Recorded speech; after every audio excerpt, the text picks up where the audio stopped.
Hey, what's going on, guys? It's Dimitri Johnson, and you're listening to MMALatestNews.com. It's time to roll, baby.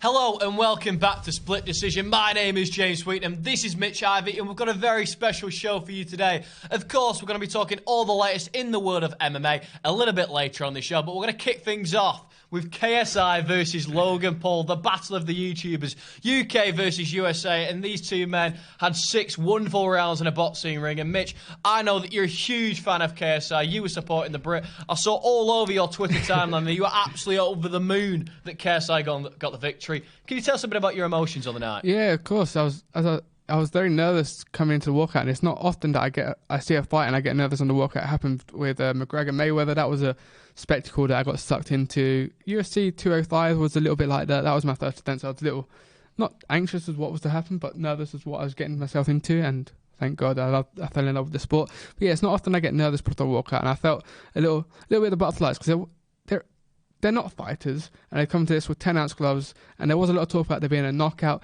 and the nerves sort of came out of not wanting to see one of these two get really hurt and get, we've seen what's happened in boxing recently with some of the tragedies that we've had. Patrick Day is one of them, of course, and it's, for these both to step in there and be professionals as it is, something could have gone horrifically wrong. I'm just glad it didn't go wrong for them. Yeah, absolutely. And I think in terms of building an event, these two men, their personalities absolutely gel. You've got a cocky Brit, a cocky American. And if we look at Logan Paul, this is a guy who was placed 5th in Ohio State Wrestling. He was a really good American footballer. He's the stereotypical American jock that you'll get in any film ever made ever. So he sort of has this background. He's a naturally sort of arrogant fella. But if you look at KSI, completely different. He isn't a natural athlete. He wouldn't have been sporty at school. He has that sort of nerdy persona. I know he does the rapping and the fighting nowadays. But if you look back to what he used to do, back when I used to watch him when I was 11, 12, when he was doing the road to Division 1 stuff, he was a bit of a geek. And that's where he's come from. So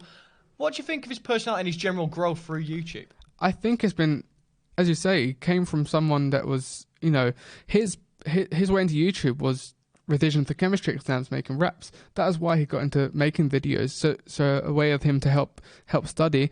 And then he found FIFA, and he's built his channel up, he's built his persona up, and he's really become someone that's almost a household name. He's on the verge of that being a household name. I know there was talk about last year about him being called up to I'm a Celeb, which is also, a reality show. He's going to look for a name like that, especially with the emergence of YouTube. But yeah, as you were saying, he isn't the most sporty or most athletic, and he's come through this. He's got great trainers in Vidal Riley with him. He went to the Mayweather gym, for crying out loud. To have a camp in the Mayweather gym for your first professional fight, and to be someone of that background, a lot of fighters would dream to walk into a place like the Mayweather gym. Yeah, absolutely. And let's have a look back through the story. So KSI, Joe Weller, they have that first fight. Let's be honest, it's not the greatest standard. I was there. You were there? I was there. What was the atmosphere like that, Mitch? It's always a weird one with a fight. If you go into a fight atmosphere, you expect, your average 25, 35-year-old blokes. Yeah, be honest with me. Were you the oldest man in the crowd, mate? Getting on the drinks. I wasn't, actually. There was a lot of parents there. Yeah, there was a lot of parents You were there. the oldest fan in the crowd. Yeah, it was a weird one. But again, there's a weird thing. I'm not the biggest boxing fan, but when you have the connection to someone that you've been watching a long time, which a lot of people that are coming into fame, a lot of their fans are going to experience watching their idols, their people that they follow on Instagram and Twitter getting hit for the first time. It is nerve-wracking almost. Absolutely. So they have this fight. KSI wins it relatively comfortably. Joe Weller barely throws a punch. And then KSI calls out Logan Paul, who of course have been involved in this huge controversy out in Japan. Tell me about it. Well, he's purposely flown to Japan, tracked down this forest which is synonymous with suicides, found the dead body, filmed it, and decided it was a good idea to put it on YouTube. His career's in the absolute mud, and let's face it, it deserved to be the absolute mud, because what he did was utterly disgusting. Yeah, it was horrific. But in a way, KSI saved his career by calling him out. He did, and Logan Paul was in a very, very dark place. Everyone was cancelling him, and rightfully so with what he'd done. That is inexcusable. He went over to Japan, and even before the suicidal thoughts, the cultural appropriation that he was doing with the Pokemon stuff, walking around Tokyo and walking around Japan, he was in a very dark place. Now, I don't know whether that's him as a person, especially coming through these fights. He's come off a little different, a little more well-respected, and he's come off more positively, even though he lost. So I don't know if that's the person he obviously was the person he was at the time. I don't know if that's the person he is And he seems to be very smart, and of course these two have made very smart decisions. It's interesting you mentioned that, because when we talk about his personality, if I didn't know about this Suicide Forest thing, I'd actually think Logan Paul was all right. I think he's come across well in interviews. He seems, obviously he's a bit cocky, but he seems like deep down he's relatively humble. So do you think he's putting on a nice guy persona, or do you think he's just a man who made a mistake? I think it's probably a bit of both. I think the crowd around him, this is what the fight was building up. You could see the two different crowds around both KSI and Logan Paul. Logan Paul seems to have a lot of yes men, perhaps, a lot of people that don't have his best interest at heart. And, you know, someone edited that and pressed the upload button. That shouldn't have even got to that stage. I don't know why nobody's pointed out, Logan, what are you doing? Exactly. Because it was obviously going to be, you know, a career ender. Yeah, and I think, you know, you can imagine almost if KSI, who wouldn't do something like that, but if he went to that stage, I can imagine the people around the sidemen that got him would be like, right, first of all, you're not going to Japan for that reason. You're probably not going to Japan at all, but they will never let it get to that stage where it becomes a video. And YouTube put it on trending as well. Absolutely. So they have this first fight. It ends in a draw. Logan Paul starts really well, has a good jab. Clearly has a better boxing ability. He's a more natural athlete. KSI has very little to no natural boxing ability. Let's face it. He can't throw a straight punch, for crying out loud. Let's be honest. Yeah, it was very windmill action again the other night. But, yeah, it was, but we'll get on to that. But he showed that he does have that bit of heart, which he's had to show throughout, you know, his entire time on YouTube to keep going and going and going for the amount of time that he has, because he's been around, let's face it, since I was in year 7. And I'm 20 years old now. He's been around ridiculous. Forever. Got through us all through high school, college, university, I finished, and he's been there from the start to the end pretty much. Absolutely. So those 2 rounds go extremely badly for him, but he uses his superior experience and his superior gas tank to grind Logan Paul down. It finishes in a draw. I actually agree with the judges that night. I had it scored a draw as well. A lot of the YouTube crowd couldn't understand it, which was a bit embarrassing. A lot of people watching boxing for the first time going, why are they giving it? A lot of the fans was like, why haven't they added it up? Yeah, they thought it was a majority decision, and some of the children watching thought that they were meant to add the score. So bizarre, but either way, it finishes in a draw. There's a rematch. Yep. And it took a while to put this one together, but eventually we got it, and it was put on Sky Sports box office, DAZN. We've got world champions like Billy Joe Saunders, Devin Haney on the undercard, and a lot of people are slating them. And let's face it, as a boxer, I can somewhat see why you'd be annoyed. But realistically, boxing is a business, and it's all around who put bums on seats. And realistically, these two men are absolutely huge. 20 million subscribers apiece. They're bigger than, let's face it, 90% of boxers in the world. Outside of Joshua Ruiz, there won't be a bigger fight this year. I don't think many people have plus 1 million followers that are boxers. Maybe the Bronze Bomber. Probably Tyson Fury's, I don't know how many millions he's on, but there's not many on that level. No, there isn't. And let's face it, if you're a celebrity and you go into boxing, you're going to have a head start. And it's exactly the same way as if a boxer starts a YouTube page. Exactly. If Anthony Joshua just started making YouTube videos, he wouldn't have any following whatsoever. But he started as a world champion. That's why he's got millions. That is very true, and you don't think of it like that. That, you know, sport now, you have to build your brand alongside it. And that's where the Dal Riley, who trained KSI, has come off very well. He's got like 500k subscribers. Off the back of the year and a half, and he's built his name. He's only had 3 professional fights, so he's not known in the fight world, but he's building up a brand, and being with KSI, he's building up a fan base that will follow him throughout his whole career. Absolutely, and Eddie Hearn gets involved. So do you think we're going to see more of this YouTube boxing? I mean, I know that Jake Paul, Logan's brother, wants to get involved, maybe fighting Anderson Gibbs, stuff like that. And I think the way DAZN works, realistically, they're not doing humongous subscriber numbers. They're not. No. So maybe this YouTube market is a way for them to build a global profile, because let's face it, in the States, they just aren't doing numbers. I'm hearing rumours that, you know, some of their events are getting like 11,000 views and stuff like that, which isn't going to be good when you're paying the likes of Canelo like 50 million a fight. It's just exposable money that they're not going to make any direct investments That's from. Very true. And going off of that, I'm interested in YouTuber fights, but I'm not interested. They'd have to keep to the level that KSI and Logan Paul have set. Not technically, but they put everything into this camp. They put everything into this fight. They stuck to the conduct of boxing. They did drug testing. They got their licenses, and they have to stick to that bar now. They can't go underneath it. That's what I'm worried about. Jake Paul's a little cringy, a little childish, a lot more childish than Logan is. So it'd be interesting. You know, the press conferences to this one was very cringy. Can you imagine? They were horrific. Let's face it, it was some of the worst trash talk I've ever seen. I know. It was horrific. Good math from Logan Paul, but... Good what, sorry? Good mathematics from him. Well, absolutely incredible. But the press conferences were extremely cringy. Eddie Hearn must have been thinking, what on earth have I got myself into? But regardless, it made money. I think both men... I think the press conferences were relatively even. I think some of the topics that were discussed were a bit unacceptable. In fight sports, I don't think you should talk about anybody else's family. I don't particularly like that. No, and that is a very YouTube sort of world, isn't it? Weird. Where you YouTubers speak about other argue people. like 14-year-olds. Like, where they have to, yeah. like, the harshest words they could possibly think of. It is childish. It is, and it does. That's where I sort of got, not embarrassed, but a little bit shied away from it being an event, and I don't want to see someone else brought into that. Like when you have got Billy Joe Saunders and people like Devin Haney on the card, now their bank balances today look a lot better, because I heard Devin Haney got $1 million from that, and I think Billy Joe Saunders got $750 purse. Now both main events got $900K, which is ridiculous for 18 minutes work. But you know, both of them conducted themselves well, and at the end they conducted themselves even better. I know Shannon Briggs got very, very heated during fight week with Shannon Briggs and Vidal Riley, which you could make as a potential fight now. I think Vidal Riley at this stage of the game would take that relatively comfortably. I think he Shannon would, Briggs is 705 years old now. Yeah. And hasn't fought in, 4 or 5 years? Yeah, his last outing was on the David A. undercard against a journeyman. His last competitive fight was Vitaly Klitschko in like 2010. Yeah, that's not a fight I want to see. I think Vidal Riley's on to bigger, better things. It's a lose-lose to him. If you beat Shannon Briggs, you beat a 50-year-old man. If you get still the knocked biggest out, name, though. And you can make that. I mean, with this whole YouTube world, it's a big fight for. It's a headliner. It is. Vidal Riley, you could put that at the O2 and it would sell. With a resume like that, to have the Shannon Briggs probably name on that, if he sparks him out. 4 fight. That's a good resume to have, but I don't want to see that happen. I think Mayweather team are a lot smarter than to put him into that.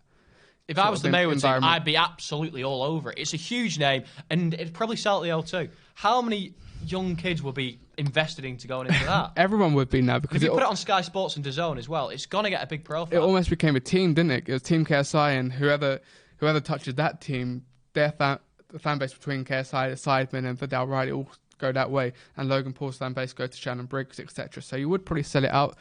It'd be interesting to see what boxing purists think of that, because they are two professional boxers. Well, Vidal, let's face it, he was an extremely high-level amateur. He got a silver medal at the World Championship for the amateurs. Eventually, he's going to probably be a world champion anyway. So let's build him now. Definitely, but you don't want to send him out into Shannon Briggs just yet, I don't think. Shannon Briggs is 47 years old. He is, and he's potentially 47. drugged up as well. He will be drugged up. Which is interesting, scenario. because let's face it, Shannon Briggs, before he fought for his life, he was meant to fight for the WBA regular title against Fraser Kendo, failed for extremely high levels of testosterone.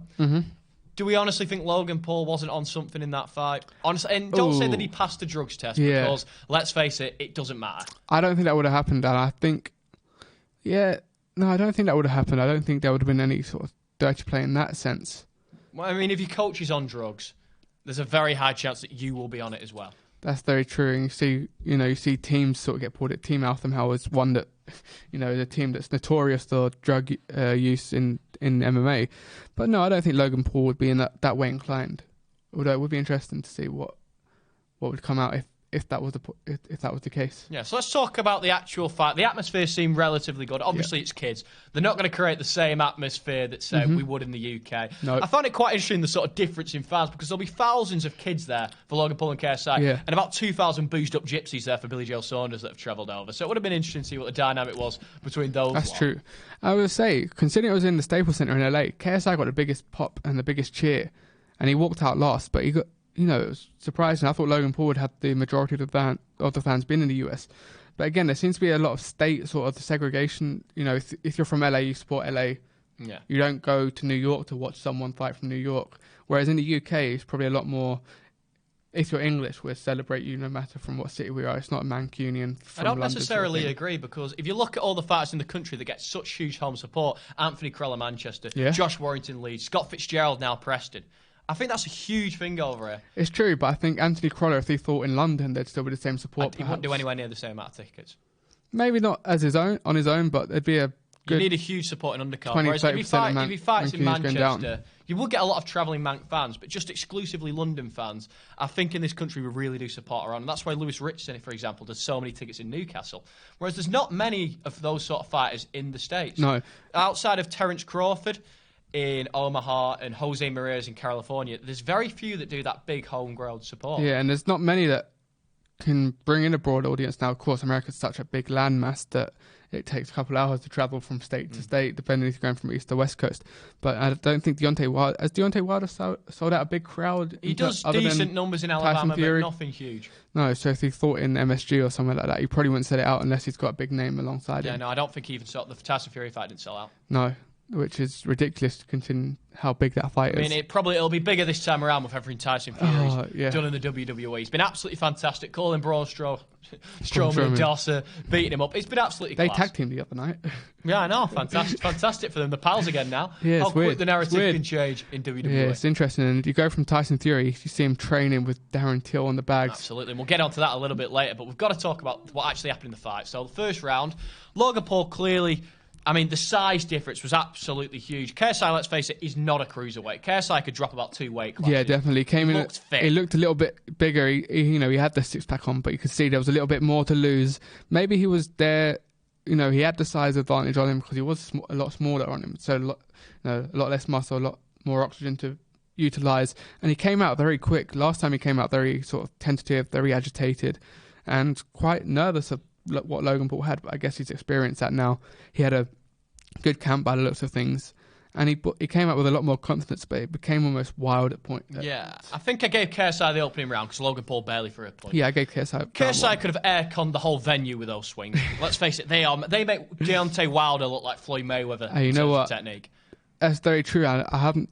You're the first person to bring up Deontay Wilder. Now it only takes one to hit, doesn't it? It does, but KSI does not have Deontay Wilder powers. He doesn't. So let's just calm that down. And he's at number one. Definitely. Hey, I'm not going down that route. KSI is not. I don't want to see KSI back in the ring just yet. I definitely don't want to see the trilogy fight if this. Yeah. But anyway, I thought KSI won the opener. I thought Logan Paul might have nicked the second. I thought his jab looked good. Yeah. In the third, KSI hit Logan Paul just behind the ear. It wasn't given as a knockdown. No, more of a pushdown, wasn't it? A lot of people thought it was a rabbit punch. I personally wouldn't have given it. I thought it was around the back of the head. Some people did give it. Mitch, did you score a knockdown or not? Probably on the night I did, but I think now looking back at it a couple of times, probably not. But something I do want to say with Logan Paul, I saw some footage today, and he goes for a single leg on the way down. He almost holds him. Yeah, and you can see him put him in, and you can see just how much the wrestling's ingrained into him. Yeah, absolutely. If this was an MMA fight, it wouldn't have been remote. Oh no, he would have won all day long, especially hitting him on the floor as he did in the next round. Yeah, well, let's talk about that. Was that not? So Logan Paul lands a good uppercut on KSI. KSI's wobbling. He doesn't quite go down, and then he puts his hand around his neck, lands another uppercut, which puts him down, and then lands a right hand while he's on the floor. In terms of the hand behind the net, technically it's illegal, but once again, I've seen him given. It's unsportsmanlike, and again, if you put that in the octagon, that's in the clinch, and that's a clean hit.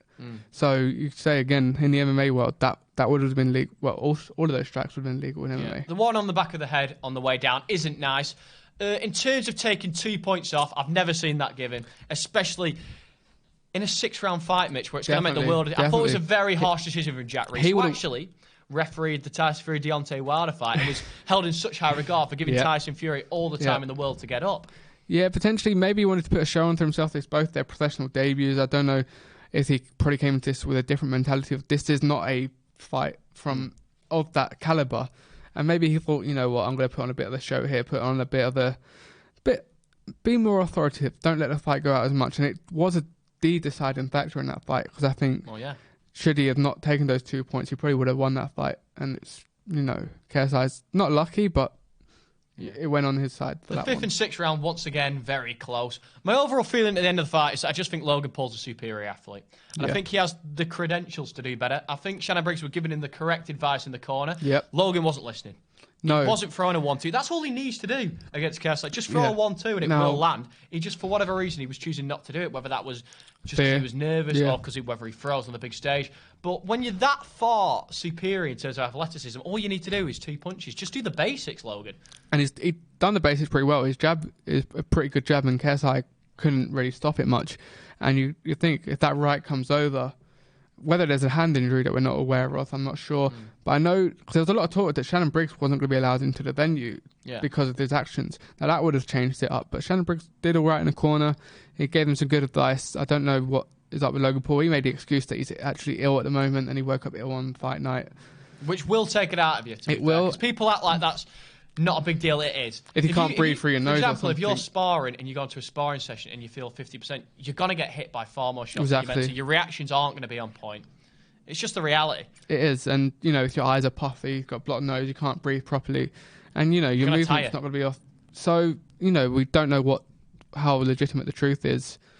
But again, I gave them that fourth round. It's weird how boxing has these 6 rounds because it makes it so open for a draw if they get 3 rounds apiece. You know, with MMA we've got 3 and 5 rounds, so you're probably guaranteed a winner of some sort. You don't get many draws. Now there was a lot of talk that this could have been a draw as well, which would have been interesting.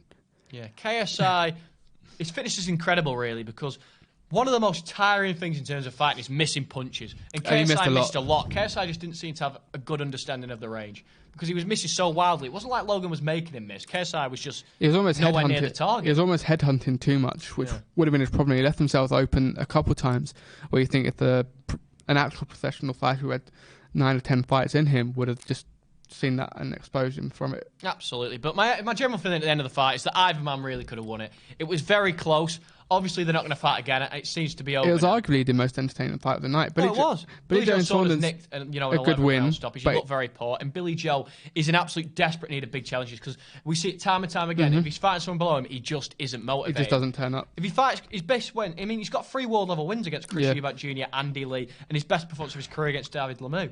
And you've got to think that, it's a KSI Logan Paul card, but this was a big night for them to really put on a show and show what they're capable of to keep their audience. Now, I think Devin Haney had a good performance. A co-main event that came up was an absolute bunch of nonsense, almost thriller fight between Logan Paul and KSI lookalike. That shouldn't have been on the card. That was a bit of a tarnishing moment for me. You've got to throw in a floater, though, if the time's not right, Mitch. That's just how it works. That's true, and it wasn't a great fight. It got stopped by DQ in the end, so that was the only sour taste from the card, really. But either way, it's finished, this YouTube boxing. I think they've done fantastic. If just a few of those kids that are watching get interested in boxing, 10%, 10-15%, as Eddie heard me saying. Now, I think I read an article that the Zone are looking to get into the Champions League rights in the UK between 21 and 24, and Sky Sports Boxing's contract finishes that same year. And that would be interesting because it is difficult to go from different platforms. You go from your The Zones to Sky Sports Box Office to then Fight TV, which is where this was on in different territories. But UFC have got Fight Pass, or you know where to watch it, and that's the most important thing. We need to know where to watch it. You don't want to be spending £9 a month here, £10 a month over there for different things. So if the Zone comes in the UK, I think it'll be very successful for them. And they could do something like a celebrity sort of boxing organisation. And they've got pretty much limited pockets at this point. And I quickly want to discuss the commentary. I thought it was very limited, I'll be honest. Did you watch the Sky Sports commentary? Yes, I was on the Zone side through the means of watching it. And I think they had a very much a YouTuber-centric, which was probably the smart decision for them because the YouTubers know what them. I don't know how biased it was. The commentary was relatively poor. If you were going to have a YouTuber on, True Geordie probably would have been the man. He's doing Fame MMA UK, which could be interested in Newcastle. He's doing the commentary. I thought you said he was fighting there, but no, that's fantastic. Incredible, for the True Geordie. And I think it's very harsh that he wasn't wanted by Sky Sports due to the DMs. He didn't help himself, really. He hasn't done anything wrong. No, he hasn't done anything wrong. He knows these lads too well, and they did do a live stream, so he's probably benefited more from that than he would have done at the same time, commentating it. If Sky have an issue with True Geordie's DMs, they don't have an issue with the fact that the guy main eventing filmed a dead body in a suicide forest. Yeah, and KSI... It's pretty ludicrous. KSI's had his own sort of... articles and his own bad press, so the DMs probably wasn't a thing. I don't think Geordie helped himself swearing in the press conference on a Sky Sports broadcast. Yeah, but once again, Logan Paul and KSI are talking about each other's mums. That's true, but like there's a difference, isn't it? As maybe a presenter, if Eddie Hearn had sworn, that'd be a lot different to something like that. Eddie Hearn has sworn in press conferences. So this man has got a set of bollocks on him, as he referred to Tony Bellew. No context Hearn is probably the best thing at the moment. But yeah, maybe that was the wrong sort of person to go to. But Adam Smith, you don't see... There's a level of professionalism, and True Geordie, for 15 minutes, only had to show that 15 minutes level of professionalism, and he didn't do that. Yeah, absolutely. So, in terms of where both men go for next, Logan Paul, if he's got to carry on fighting, get into MMA. KSI obviously suggested the CM Punk thing. I think CM Punk, that would be interesting. But either way, KSI, if he's going to carry on fighting, I think the Jake Paul fight probably makes sense. And Jake Paul well and truly threw his brother under a bus. Oh, yeah, that was grim. Tweet, talking about how his brother's not a killer like he is. Jake, I think, gets beat by KSI. I don't think Jake's very good. I don't think Jake's got the sort of the heart of Logan Paul. I don't think he's got the concentration. I don't think he's got the skill level. Logan Paul is definitely the most athletic brother. You could see Jake is that sort of... He's the one that hangs around with the older brother, with the rest of the group, acting tough. But when he's by himself, Deji almost beat him last time. And Deji's useless. And he didn't train. He didn't train for that, really. He came in overweight. He came in underskilled, undertrained. And his motivations and his awareness for the fight wasn't there. So I think KSI does beat Jake Paul. Jake Paul isn't a hard man really, and I don't want to see that fight. I don't want to see really Jake Paul and Gibb. I think that's probably the next one that's going to happen. But again, there needs to be a level with KSI Logan Paul where they conduct everything in a manner that they did. Absolutely. And there's a fight that could sell out the Manchester Arena or the O2, a battle of Britain. Tommy Fury's been on today saying he'd love to fight KSI. I know KSI has been telling journalists that he'd like to fight Tommy Fury. Realistically, not a competitive fight in a month for Sundays. Tommy Fury would absolutely blaze through KSI. But when you've got this fan base of YouTube kids, you could probably convince them that KSI's got a chance. But it would end extremely badly for KSI. You have to bear in mind, is KSI's sort of delusion at this stage? Would he convince himself he could beat Tommy Fury? Maybe. I don't know if delusion's the right word. I think once he puts he can't put his mind into beating Tommy Fury. No, once he sets his mind on something, he gets sort of fixed on it. Whether it's the truth or not, I think once he gets there, he's like, I'm going to do this. Now, he might not be successful in doing it, but there's no harm in probably trying. There is, because he gets stopped in a round. Yeah, and I don't advise he would make that move over to Tommy Fury. It would be a name on his resume. But yeah, no more boxing matches from. Oh yeah, I think this YouTube boxing thing, it's been milked to a certain extent. You know, we had football matches, we had boxing matches, and next year, and you know what, we've got YouTubers stepping into the cage this December. Could that sort of transition over if JMX wins, or if Ashton Marie's in there? We've got a couple other YouTuber names. That could be the next year's event with Logan Paul, maybe main event in an MMA fight against one of the YouTube lot, perhaps. Absolutely, and I think we've talked all about YouTube as much as we can. Yes. So let's talk about the real stuff now. Tyson Fury. Yep. Professional boxing world champion. Professional wrestler. WWE superstar. He's been training with Darren Till down in Liverpool, and Tyson looked all right. You know what? He threw some heavy knees. I wouldn't want to be on the receiving end of them. What is he, 6'6", 6'7"? 6'9". 6'9". Can you imagine? Boy. So he's going to clinch up to most people and be able to knee them. That's horrendous. Absolutely. Yeah, Tyson, I'd rather he stick to the boxing, to be honest with you. It's the sport he's trained at all his life. Yep. Transitioning from boxing to MMA, they're just not the same sport. No, and especially at his age as well. I don't know, how old is he, 29? 31. 31. Yeah, so he's in his late 30s. No, he's coming early to 30s. Yeah, early 30s. He's coming to his prime, really, as a boxer, perhaps. He's had some wars, this cut. Maybe he's had that cut and he's had the taste of blood now and he wants to get in there, rough and dirty. I won't mind him trying it out, but I don't want him to jump straight into the UFC. No. Let's face it, he's the best trash talker on the planet in either sport. He is. He's definitely got a talking game locked down. Now, there was talk about him training with McGregor's team. He's trained with Till's team. Now, Till and him are on the same sort of level in terms of how they talk. They're very cocky. They're very open and honest. They're confident with that as well. That interview that Darren Till did the other week, yes, after the Jorge Masvidal fight, that was a fantastic. I've not always known how to take Darren Till. Is he just too overly confident? Is he too overly cocky? What's his most sensitive side like? We know that now. I think he's just genuinely scouse, really. Yeah, I mean, he was talking about being terrified, wanting to pull out, wanting to fake an injury, and that shows who he really is. And deep down, he's a good guy, and I think it takes a lot of honesty and bravery to talk like that. Definitely as a fighter, because they have this sort of enigma that they are tough. They don't get brought down by anything. There's mental, when you go on an undefeated run and then you get 2 losses back to back, that can be such a daunting sort of thought to have, whether you are good enough, whether you can win again. Now, luckily, he came back against Gastelum and did get a win, but if he had lost that fight, he could have been in a very dark place. He could have been in a horrific place, yeah. Thank God he's through that now. By the way, Tyson Fury's flirted with the UFC in the past, hasn't he? I remember years ago when he was still the British champion, he was calling out Cain Velasquez. Mm-hmm. Now he wants Francis Ngannou. I saw Stipe Miocic, But no. I don't think any of these fights are going to happen. You know what? Tyson Fury's playing with people a little bit. Tyson Fury versus Francis Ngannou is just, 2 absolute warriors and beasts. Would be interesting. Now, it would be a stand-up match, wouldn't it? And I think Francis would probably go for the takedown, regardless of how poor his wrestling is. Can he? Realistically, Mitch, Tyson has no takedown defense. But he's a lot quicker, isn't he? I'd imagine. Than he's Francis. Quicker, but Francis Ngannou trains this every day. Francis Ngannou would still be able to take down Tyson Fury. Now, if you flipped it, I think if you put Francis in the ring, I think Tyson walks all over him. Oh, that's absolutely one-sided. Yeah, it'd be a lucky punch. It's one-sided in either discipline.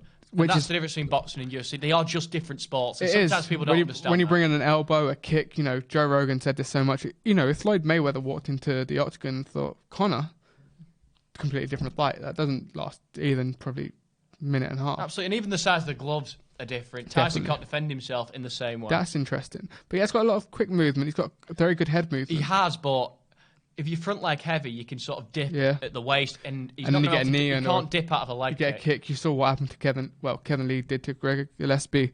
Now, standing at 6'9", I don't know how many people can kick Tyson in the head, but it's something interesting. Whether he does it for one fight, it's going to be better than CM Punk. Oh, it'd be far better than CM Punk. But he's not going to be Brock Lesnar. He's going to be somewhere in between. If he wants to do it, go to a Bellator and build your way up. Have a few fights against knockover jobs and just get yourself into the mood. But let's talk about Darren Till. Yep. He looked good last time out against Kelvin. I nearly said amazing. I won't go that far. But he got the victory against an extremely high-level operator in Gasly. And he's gone straight up to 5th in the rankings, I think. He has. He won't be too far off a title shot. Nope.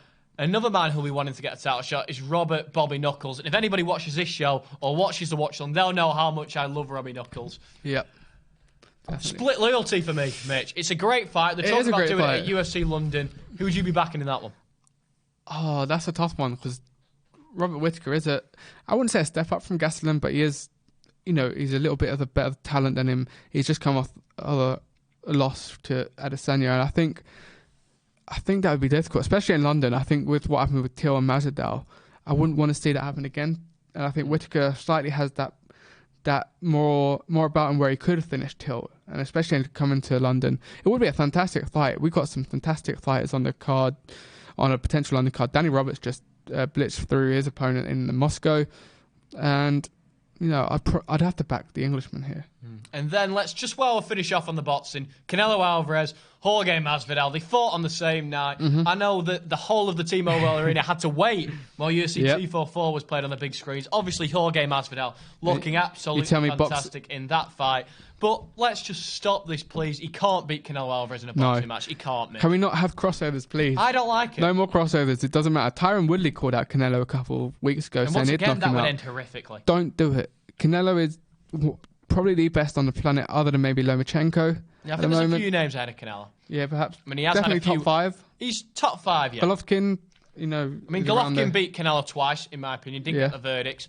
But I think at this stage, Golovkin's is slowing down. Yeah, but by the way, I said there's a few men above Canelo. I mean, I love, the likes of Lomachenko, I think's above him. I think Terence Crawford's above him. Mm-hmm, Usyk, Yui. Yeah, that's true. Usyk, I didn't think about. Canelo at number 5. But yeah, definitely, he's up there, and you do not want to be fighting him. Conor McGregor, Floyd Mayweather could probably be the worst thing on reflection, especially for MMA, because we probably would have had Conor maybe stay in MMA a bit longer. We wouldn't have had him lay out for such a long time. He wouldn't be on 300 mil in his bank. So he'd probably be a lot more hungry than what he is now. But again, we've seen Masvidal, Francis Ngannou has said he'd take Tyson Fury in the ring. Just stop it. We don't want to see this much of the crossover. I think there was a talk about Nunes versus one of Clash of Shields. Yeah.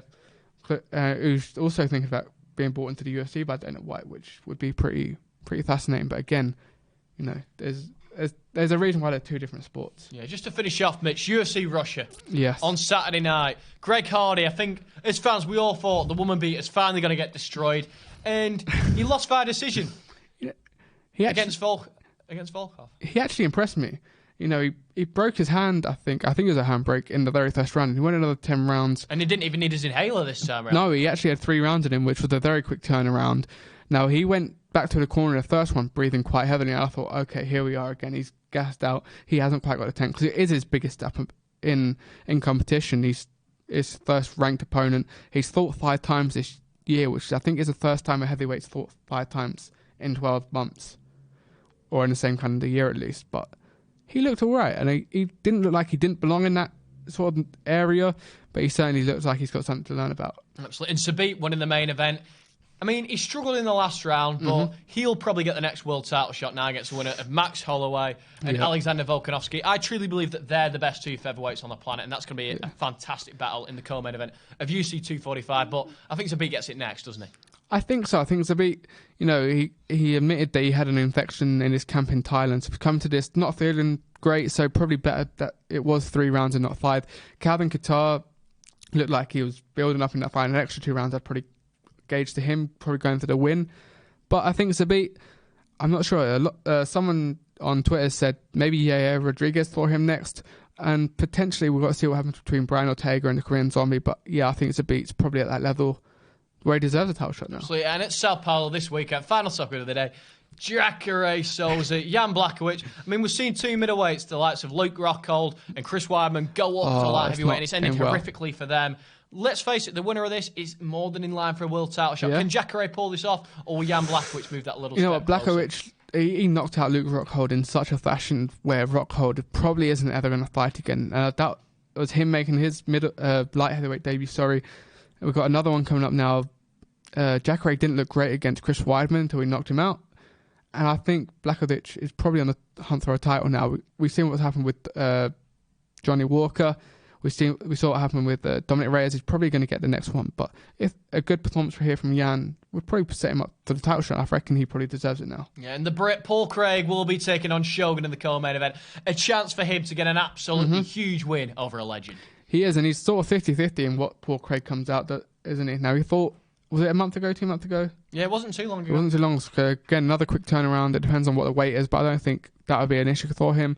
Shogun is a legend in the sport, and, win or lose, that's a good name to have on the resume. Absolutely.